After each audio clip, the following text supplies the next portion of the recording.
Welcome to Tees Voices, telling the stories of the people in our NHS community. Hi, my name's Andy Tingle, and in the studio with me today, I've got Jean, who's the head of the Visual Arts Council. Jean, what is the Visual Arts Council? Yeah, that's a good question, Andrew. And people wonder why we need such a thing. It's reflecting the fact that art in the hospital and healthcare setting is really very important. And we have to think about that in a much more strategic way. So the Visual Arts Council is about rethinking how we use art to help our staff, to help our patients, help those who come with our patients, their relatives and friends, to feel more comfortable in the surroundings rather than feeling a bit intimidated and a bit nervous. So it's not just about painting the walls a nice colour, and it's not just about putting up, the typical posters from online shopping. It's about thinking, how can we use this art to make this environment different, make this environment better? And that's what we're trying to do. Now, clearly, there are a lot of arts, and we're speaking today, but it's about the visual arts first. We will need to think, well, are we going to branch into using music in a therapeutic way? Are we going to go into the other arts? Are we going to think about performative arts? But to begin with, we're thinking about visual arts. And a lot of that is, well, what do we hang on our walls? So what's important about it? What's important is really that sort of human emotional response to the art that we see. Those of us who have got the gift of vision actually interpret that in different ways. But we know, and there are good studies now, that if you think about the art that is there and you think about how it's framed, what the context is, how it's actually put together, that can make a difference to a hospital environment. And there's really good work done on that. We're a little bit behind the curve because other hospitals have been doing this for years. If you think about Chelsea and Westminster, they've really worked on art in a very modern building. In York, they've done it across quite different buildings, old and new.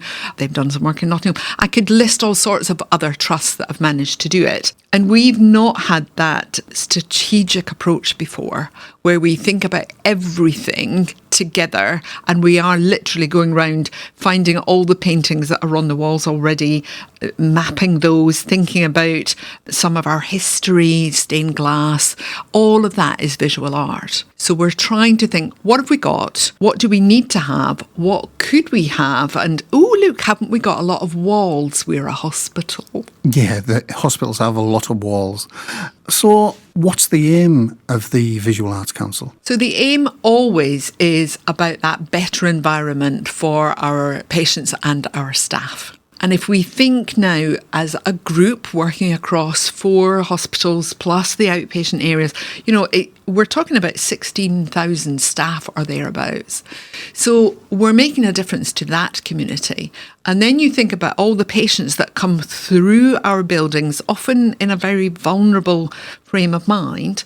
The impact is enormous when you just think about the footfall. Now, that footfall is going to be greater than any local art gallery or museum is ever going to achieve.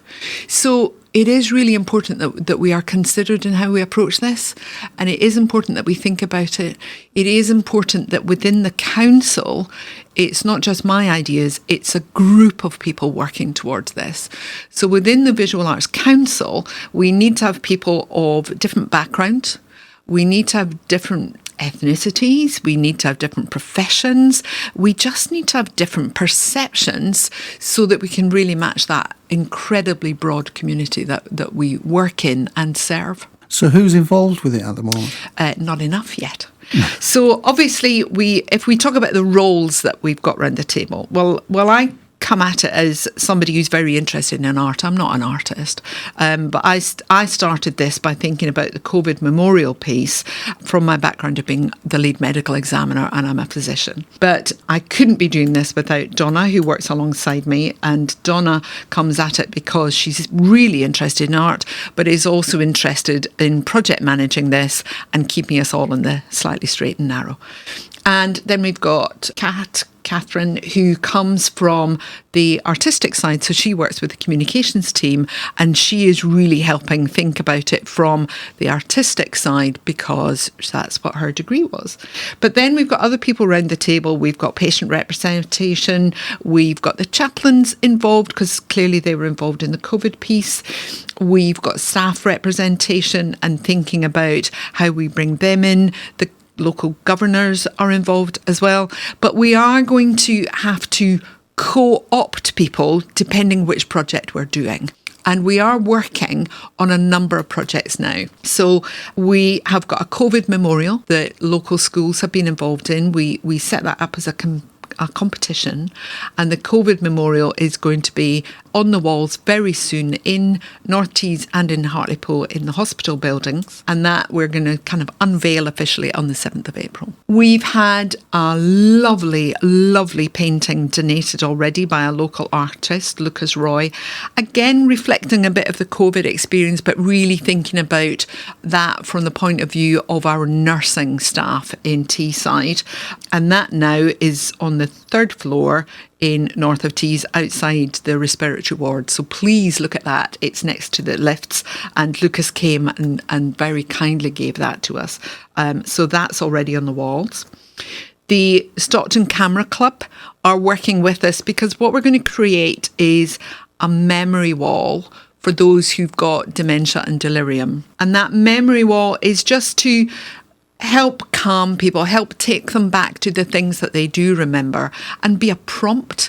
So it's going to have a lot of local relevant images. I'm sure there'll be some bridges on the wall, but also we'll have some sporting stuff. So we will have some sporting ideas because that's what people remember doing and enjoying. Mm-hmm. We might have some other activity pictures to prompt people to remember who they were and who they still are underneath the delirium or the dementia. So that's the point of the memory wall. And we're looking at that this afternoon. In fact, we're looking at those images. It's basically the same as what we say to any of our presenters. If you've triggered a memory, you've done your job. And that's basically it. If you've been able to divert that person that day from what they're thinking or the anxiety that they're going through, if you've triggered that memory, you've done your job. Exactly. And that's what it's like for us. And you're right, it is that moment of calm. One of the local schools, Yarm School, they're going to do an exhibition. So we'll probably have some of those paintings for a few months, and we're going to scatter them around the trust. So we're going to create a treasure trail of interesting, vivid art that we can use. And we'll put it in places that are relevant for staff, but we'll also think about, well, what do visitors look at when they're hanging around waiting to go into a ward, or they're waiting for an appointment to be over and they're on the pickup. So they'll be scattered around. And we're going to carry on like this with projects that involve the community. I'm not sure what we're going to do with the art galleries and the museums locally, but we're already reaching out and working with them because that's worked very well in York. And we're working with some national groups who are already giving us ideas about what's worked elsewhere. So we've got quite a lot up and running, but I will need more ideas. We will need to think about what about all the artists within our 16,000 staff? And we'll start thinking about, well, how do we exhibit their work? How do we let them flourish and be proud of what they can do? I have no idea what talents are out there. Plenty of talent. There must be talent. So we are going to think, well, how do we reflect that talent? And we are going to have what we call the amnesty. So what we know is that you see things on your wall. So at home, you'll have something at home where you think, I always mean to change that or move things around. And you don't get to it because you become blind to it. Well, we're the same. So we're going to have an amnesty where we can have a swap fair. So something that people don't see anymore in Ward 38 will be new to Ward 32, or it'll be new to the outpatients in Hartlepool. So we're going to do a little bit of swap shop and reuse art and re-energise it. And we are going to get rid of some of the stuff that actually, do you know what? It's just a little bit bland and it doesn't really speak to us emotionally. That's not what we want. Mm-hmm. That's decoration. That's not art. So if anybody wants to get involved, how do they do that? Well, we will be putting out communications using cat skills on the individual projects. Obviously, we've done that with the elderly care team about the memory wall. But as different projects come out, we will want different people involved.